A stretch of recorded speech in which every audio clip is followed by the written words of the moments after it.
നമസ്കാരം. സഫലമി യാത്രയിലേക്ക് സ്വാഗതം. ഇന്ന് സഫലമി യാത്രയുടെ എപ്പിസോഡ് വളരെ സന്തോഷത്തോടു കൂടിയാണ് പ്രേക്ഷകർക്ക് മുന്നിൽ എത്തിക്കുന്നത്. കാരണം ഇന്ന് സഫലമി യാത്രയിൽ അതിഥിയായി എത്തിയിരിക്കുന്ന വ്യക്തിയെക്കുറിച്ച് ഒരു മുഖവരയോ ഒന്നും തന്നെ ആവശ്യമല്ല. ക്യാമറയുടെ ഫ്രെയിം ഒന്ന് വൈഡാകുമ്പോൾ തന്നെ അത് മനസ്സിലാവും.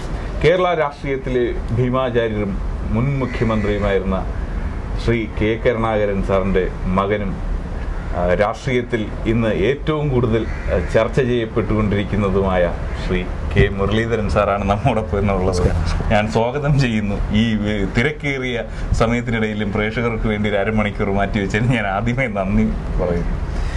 വളരെ വ്യത്യസ്തമായി ഒരുപാട് കാര്യങ്ങളെന്ന് പത്രങ്ങളിലൂടെയൊക്കെ നിറഞ്ഞു നിൽക്കുന്നതെങ്കിലും വളരെ വ്യത്യസ്തമായി ചില കഥകളിലേക്കാണ് പോകുന്നത്.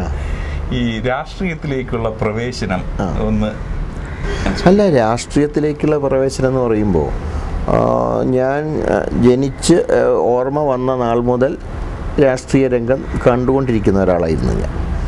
ഇപ്പോൾ കുട്ടിയായിരുന്ന സമയത്ത് പോലും അച്ഛനോടൊപ്പമുള്ള യാത്രകളും അതുപോലെ പല രാഷ്ട്രീയക്കാരെ ഒക്കെ കുട്ടിക്കാലം മുതലൊക്കെ കണ്ട് അങ്ങനെ രാഷ്ട്രീയത്തിലൊരു പ്രത്യേകിച്ചൊരു എൻട്രി എന്ന് പറയുന്നത് 80കളുടെ കാലഘട്ടത്തിലാണ് വന്നത്. 82 അന്ന് എൻ്റെ പിതാവ് 2 നിയോജക മണ്ഡലങ്ങളിൽ മത്സരിച്ചു. ഒന്ന് നേമവും ഒന്ന് മാളയായിരുന്നു. അപ്പോൾ മാളയിൽ അദ്ദേഹം സ്ഥിരമായിട്ട് മത്സരിക്കുന്നതാണ്. അപ്പോൾ 82 വന്നപ്പോൾ 2ഇടത്ത് മത്സരിക്കണം എന്നുള്ളൊരു നിർദ്ദേശം അന്നത്തെ ഹൈക്കമാൻഡിൻ്റെ ഭാഗത്ത് നിന്ന് വന്നു. അങ്ങനെയാണ് അദ്ദേഹം 2ഇടത്ത് മത്സരിക്കാൻ തീരുമാനിച്ചത്. സാധാരണ ഒരിടത്ത് മാത്രമല്ലേ മത്സരിക്കാറുള്ളൂ. കേരളത്തിൽ മാത്രമല്ല, ഒന്നിൽ കൂടുതൽ നിയോജക മണ്ഡലങ്ങളിൽ മത്സരിച്ച് എനിക്ക് തോന്നുന്നത് അറിയപ്പെടുന്ന കേരളത്തിൽ ചിലപ്പോൾ കെ കരുണാകരൻ മാത്രമേ ഇതുവരെയുള്ള റെക്കോർഡുള്ളൂ.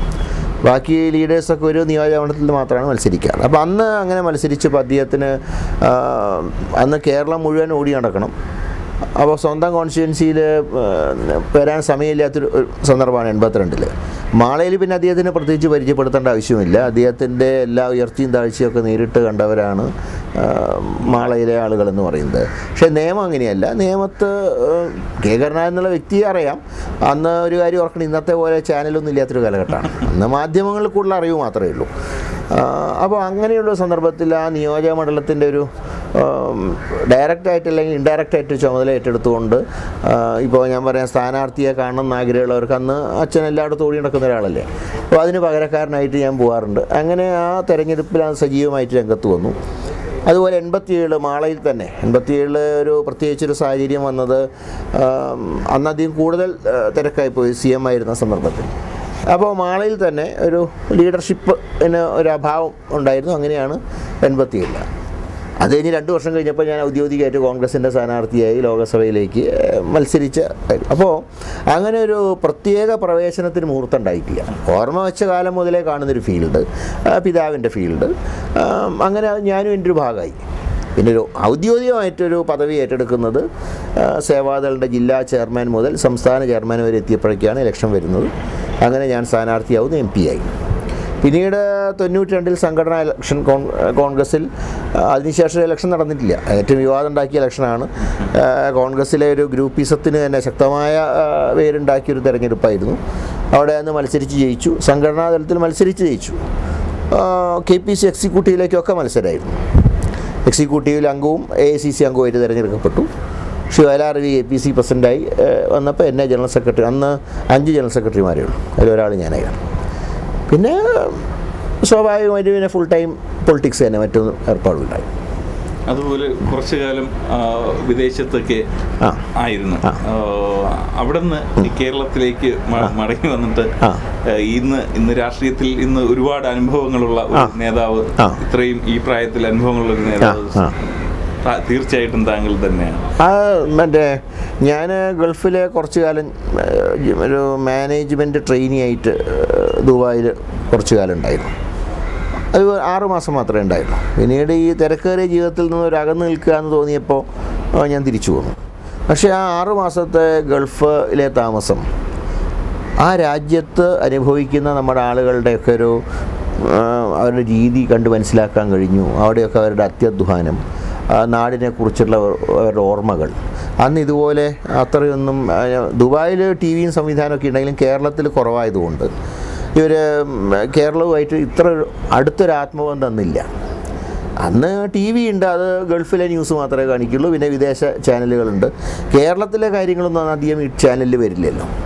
അപ്പോൾ അങ്ങനെ അന്ന് ഇതുപോലെ ദൂരദർശൻ പോലും തുടങ്ങാത്തൊരു കാലഘട്ടമാണ്.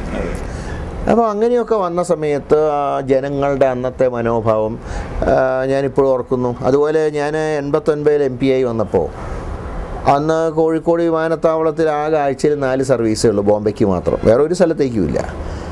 പലപ്പോഴും പത്രങ്ങളിൽ വാർത്തകൾ എന്താണ് 4 വിമാനത്തിന് വേണ്ടി ഒരു വിമാനത്താവളം എന്നൊക്കെ പറഞ്ഞ്. അപ്പോൾ അന്ന് ഞാൻ ഈ ബോംബെ എയർപോർട്ടിൽ അന്ന് ഇതുപോലെ ഡയറക്റ്റ് ഫ്ലൈറ്റും ഇല്ല.